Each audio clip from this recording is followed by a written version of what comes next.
Hey, we are live. We are live. Welcome everyone to this week's Happy Half Hour with Carolina Retirement Planners.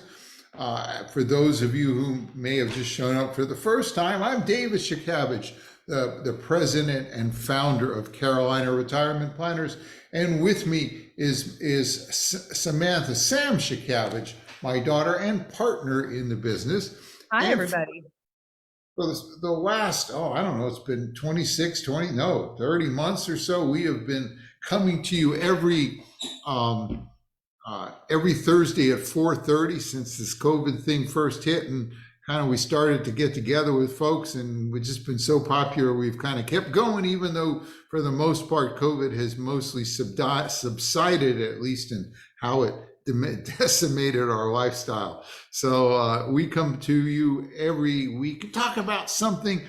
And this week we're going to talk about cybersecurity. Sam, where did we first hear about cybersecurity? Where did we get onto this? Well,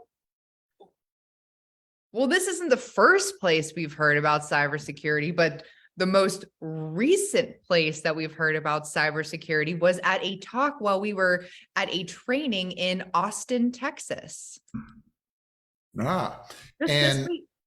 Yep, and they had a gentleman from Fidelity there, one of their security gurus, who gave us like a 45-minute presentation on cybersecurity and the things to watch out for and the pitfalls. And although we've paid a lot of attention to this and all, I think we learned some things that we didn't know, and we thought we'd come and share them with you here in the next little bit. But I'll tell you what was interesting was Fidelity itself.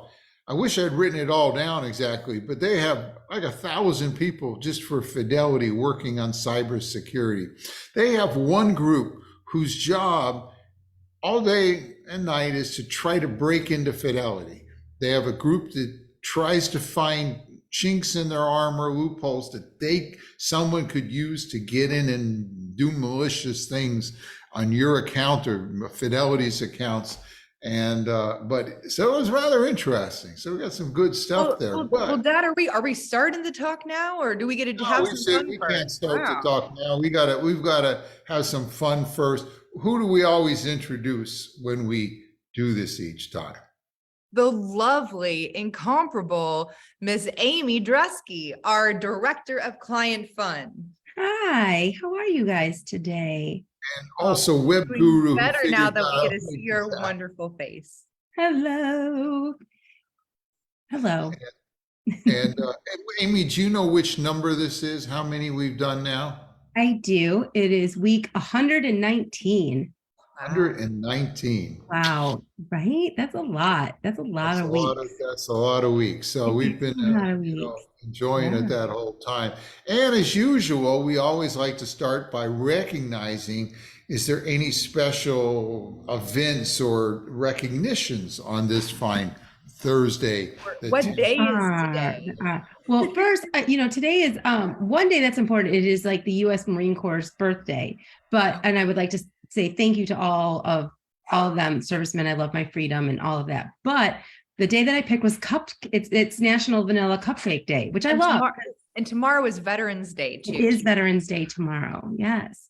And I didn't have any kind of cupcake dress or shirts, but I had a Winnie the Pooh who has little pots of honey. So I'm wearing a Winnie the Pooh dress, and that's about as close as I can come. So there's been times when I've been covered with cupcake crumbs. Does that count? It does. Today I asked everybody if they were team cupcake or team cake or team frosting, and team frosting won hands down. I mean, it was overwhelming. Really? Yeah. It's vanilla cupcake.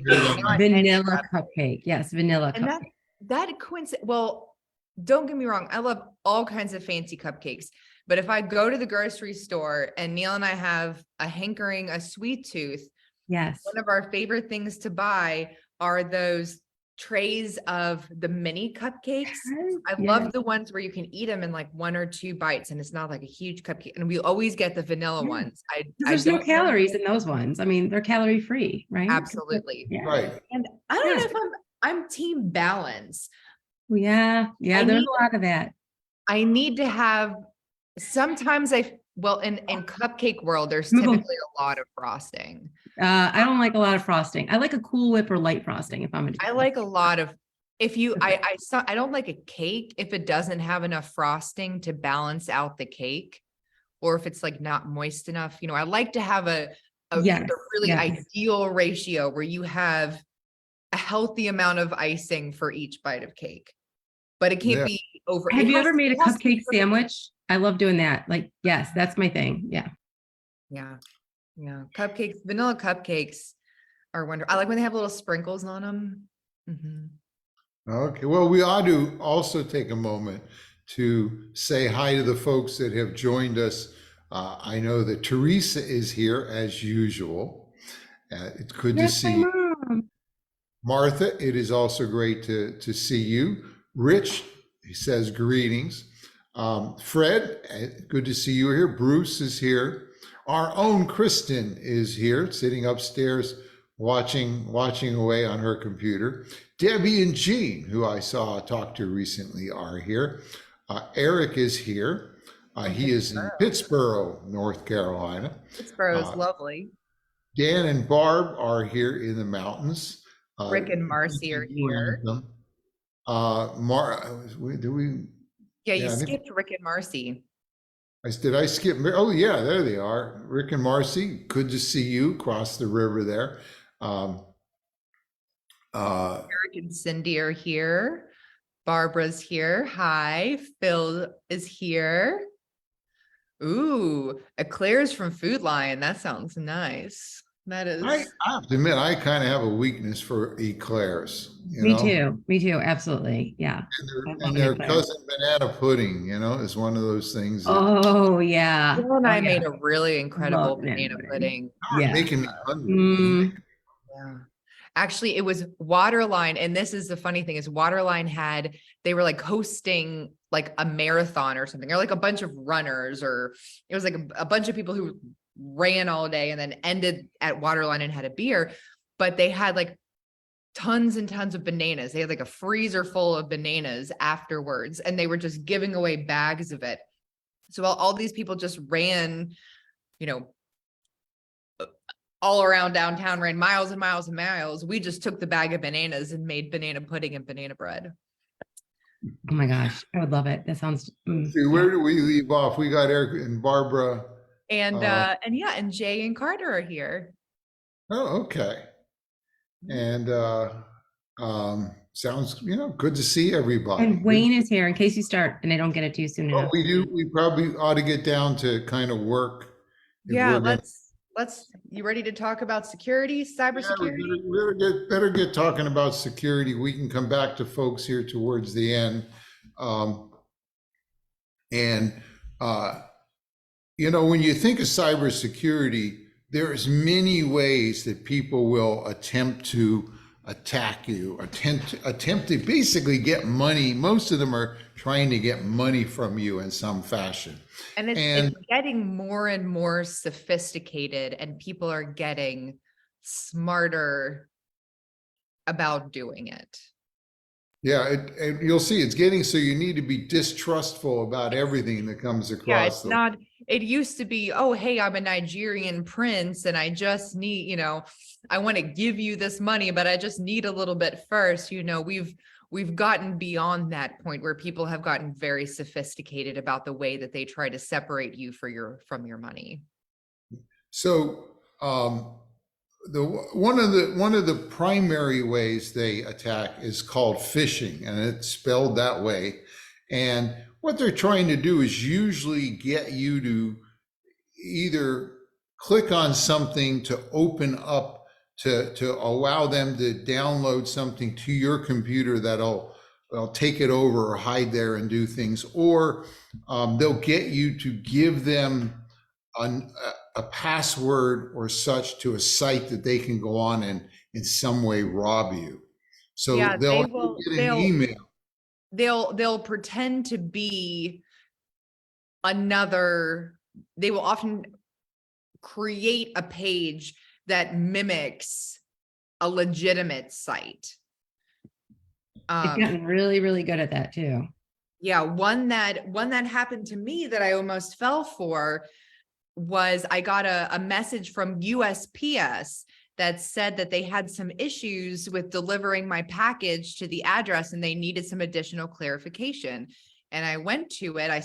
Stupidly clicked on the link, went to it, and a page came up that looked just like the USPS website. And then but I was like, I don't think I have a package coming. So I took the tracking number that they gave me. I went to the real USPS website, put in the tracking number, and nothing came up. And so that I went back to the link they sent me, and I realized that while it looked like a real USPS page, if I were to click on any of the links that they had on the page, nothing worked except those boxes of personal information that they were trying to get me to fill. So that's, one of the ways that they may try to get you is if somebody says, oh, hey, something's wrong. We need you to re-enter your password, give us your code. That's one of those places where you really want to be skeptical. And then they capture it. Sometimes they'll actually send you the actual page, but have tacked on something that transmits back to them what you put in there. But if you read what they warn, phishing tries to do three different things. One, they want to be urgent. Your account has been taken over. We need to fix it. Log in here, or it's curious, you can get a free something or other if you do this and download this piece, or it's fear. We found that your computer has been infected by a virus. Click here to get it cleaned, and then they download what you need. So these are the things, the emotions they're trying to evoke. The other thing is they often, as Sam said, they often appear trusted. Yeah, they In appear other like they're words, coming from a legitimate source. And one of the ways, if you're looking in your email, if it says, oh, it's coming from, the name will look like something legitimate. You can also click on the email address that it's coming from. That may not always open up immediately. You can click to actually read the email address and realize that abcd185@hotmail.com isn't your American Express card. or they'll buy a domain that's kind of close and build it, getting really evil people stay up at night figuring all this out.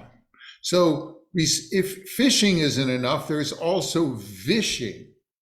Vishing is where they fish over the phone. So they will call you up and try to get you to do something. And usually it's one of two, three things. There's an issue with your account. In fact, what they're trying to do is get a code that they can use. You know how we'll talk about there's like a place where before you can log in, they send a code to your cell phone, or a code to your email that you have to enter in. If they can get that code, they can jump ahead of you, enter in, and take over your account. Let's have some fun at how this might work. Amy. Yes. I'm going to use you as an example. Oh, so, fine. Okay, here we go. I'm going to go ring, ring, ring. So your phone rings. What do? You say, hello. Hey, this is Horace from Cape Fear Credit, and we have found that your credit card seems to have been violated. For instance, did you recently buy a $5,000 stereo X in like an hour ago? Oh, no, Horace. That's definitely not me. No. Are you on your computer? Yes, I am. Why don't you log into your account at Cape Fear Okay. Credit? Okay, let me log in right now. Okay, now you put I'm in. and now it should have sent you a code to your cell phone for you to get in and verify that you're getting in. Yes, I have that code. What's the code number they sent you? Wait, what do I need to, why do I have to give that code to you? Well, Is it's that part of the correct? process. I got to be sure that that we got you are who you think you are, we think you are, and Okay. such. Oh, all right. Well, my code is 12345. Oh, well, thank you very much. Yeah. We're Am going I to am I investigate. am I good now? I mean, do you need to You're, verify you're, anything else or? no, with that, we can go into your account and fix it all up. Oh, good. Okay. Thank you, Horace. Now, what I'm so should you, glad you're on now, top of it. because now knowing that I can go in and I can take her account, I made her think there was an issue with her account.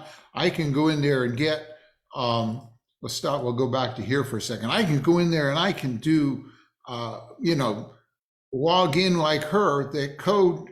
If I know her username, which I might have bought on the web, I can go in and enter that code, and I can now buy stuff, do whatever I want to it. I could Yeah, you change your bypass the password. two-factor authentication that you Yeah. had So set up.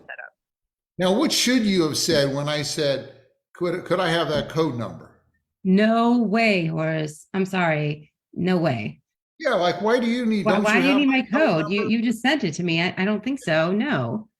And if you're worried, you should call back Yes, and to the actual number you know is true and find out what's going. But that's one absolutely. case. And they'll do this in other ways as well. They may, for instance, What happens when they they call and they have my account number and my social security number? Isn't that a thing too? I mean, isn't that a way that they can have all of that and they can trick well, me that way? they can trick you that way. They can, a lot of times they have the info, or they went to that account, they guessed your last name was the username and it came up and asked for it. Yeah, So they what knew isn't that was you. But when they anyway, have your info, isn't that a lot of people can get isn't that called spear phishing? no, no. I'm going to get to that in a minute. There's also, they may pretend they're from the government. One popular one is tech support. They'll call and say, hey, and this happened to me one night about, I don't know, 3, 4 years ago. I got this call. I'm walking the dog. I normally don't take it, but I had time to kill. So I get this call. They said, your computer's been violated. We need to get on and fix it. And I said, oh, I said, which computer? I have 4 computers. What's the the number? Well, we don't really have the number. I said, well, if you don't have the number, how do you know which one's broken? And I kept them on for a while. And then I said, like, who are you trying to steal my computer info? And they said, well, we're from ISIS. And I think they really were, but I went on to have fun. ISIS. Well, how do you spell that? I asked them, but I really do, it's crazy what's out there in phishing. It gets better because, as Sam alluded, there is spear phishing and vishing. And this is where they think you are maybe they spend more time and effort. They get to know you. It isn't just, I'm gonna send out a lot of stuff, but they get to know your name and maybe who you work with and who your supplier is, and they may send you a false invoice from someone you buy stuff from and get you to pay it or things like that. Amazon and others lost billions of dollars in false invoices they paid earlier, like 10 years ago, before they got onto this. So this is where they go to extra trouble. Probably happens more inside a company where they'll call people inside the company, but they could be getting you too. Here's some of the things that you can do to avoid it. One is use a different password everywhere you go. I know we don't have to tell you that. You've heard it a million times, but I also suspect that there's a significant number of people who haven't done it. And you want to make it a complicated password. Now, here's what he talked about that I don't remember anybody talking about. Most places you use the same, using your name for the username. Your telephone will have your name if you log into your account at AT&T or Verizon. You'll have your name as the username. They say you should use a username that is completely different from your name, or anything else, making it extra difficult for them to get in. And that's something I'll probably begin to do, is to go back and create funky new usernames, if you will, when I log into accounts. Um, we all know, or most of us have probably heard, that it's good to use password managers to manage. You know, I've got a password manager where I can put in complicated things and it helps me log in, but it's well protected and such. But what else did we learn though? What about browsers, Sam? What did they tell us about browsers? Well, if you have, say you have Google Chrome is a really traditional browser, it'll say you'll set a username and password and it'll say, hey, do you want to save this here in Google Chrome? And that is absolutely not where you want to save it. You really want to have a password manager. One of the ones that we like to use is Dashlane, but there are a ton of them out there. The ones that are password managers are encrypted. That is what they do, is protect your passwords. And they can even generate complicated passwords for you and remember them and store them. Password managers have the two-factor authentication set up. If you have them stored in your computer and your computer gets hacked, then the first place that they'll be able to go is access everything from your browser. In fact, they're awfully often targeting your browser to get the passwords that's in there. It's a lot easier to do. The password managers, boy, you forget the password to your password manager, you'll never get in there again. You'll be like, well, it's real safe. What's multi-factor, Sam? Oh, and yes, Fidelity does believe that we can trust password managers. Fidelity is the one who told us, we've been told multiple times by sources that password managers are the way to go. And Fidelity this week reinforced that password managers are the safest way to store your passwords. And they said, if for any reason you do not want to use a password manager, the only other way they would recommend is to write them down literally on a sheet of paper, that there is no safer way to store them. And if you do have a password manager, that they also recommend setting up the multi-factor authentication, which he's going to get into. And that if it's written down and sitting on your desk at home or whatever, it's real hard from someone in Europe or Russia or whoever's hacking you to get to find it, So and what I was surprised is he mentioned that Fidelity has voice biometrics. You can go to Fidelity and they record your voice, and then they are able, when you call back, they're able to identify that it's you from your voice. I had not heard of that before, but that's something else we'll have to start investigating. And the other thing he mentioned is keep everything up to date. You're every so often you get something to update either your software or your cyber. Most of us have protection against hacking. You got to keep them up to date, because something new will come out and somebody will wait a month or two and they'll get hacked because they didn't put the patch in. So that's another one that's important. And also, again, this is preaching to the choir. You should know this, but you may not do it, is to back up, is to be sure your computer is backed up, because people routinely log in, take it over, and will charge. It's ransomware. They won't give you your info until you pay them, and a backup can prevent that. We actually have a very elaborate or a company that's designed to help financial advisors and their computers that have all the antivirus stuff and all the backups. I also back mine up on a little disk connected to nothing, just as an extra backup every week or so. So that's another one. Two other things that we learned I thought was worth saying is that usually they present a problem that requires you to verify your info. So if someone says, could you verify this, bells should go off, alarms should go off.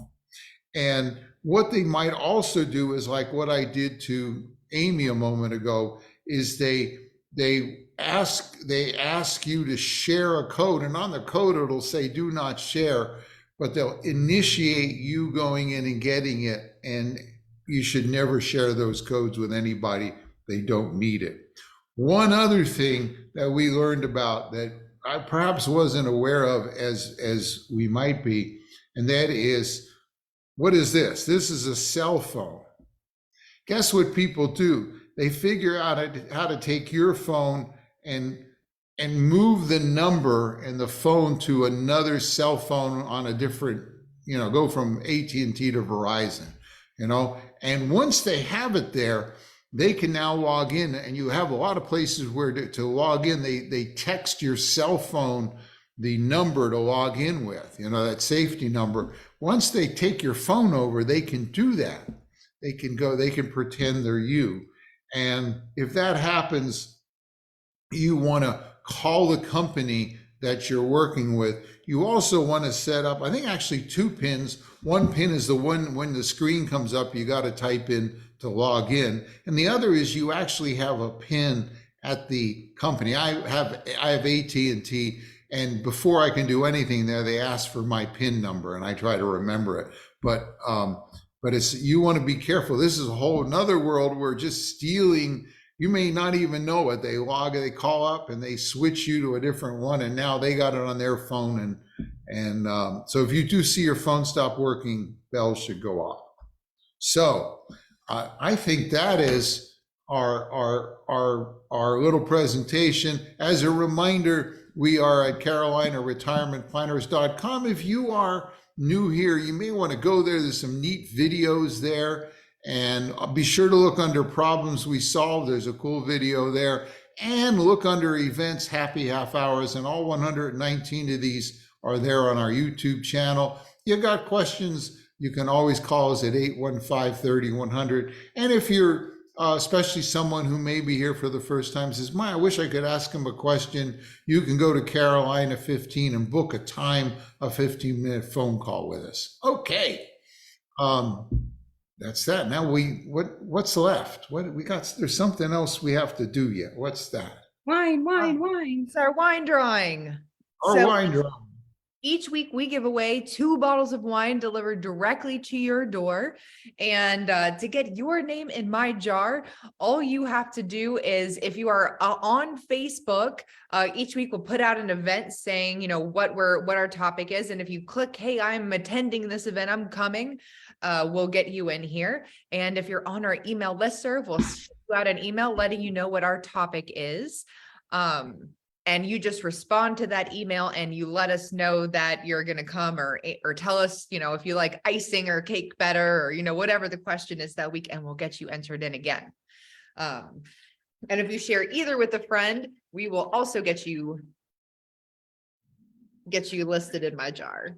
And while you're doing that, Wayne's joined us, Mary, Jeffrey, Bruce, and Eric. Maybe Eric's back again. He says, keep locator on phone as added protection. Okay. And our winner this week of 2 bottles of wine delivered directly to your door is, sorry, I can't read my own handwriting. Beth and Rick B. So congratulations, Beth and Rick. You are our wine winners this week. Congratulations. And we hope you all have a great weekend, and we will see you back here, Happy Veterans next Day. Thursday, 4:30. I got iced tea as usual, but there's something more powerful in my near future. I like it.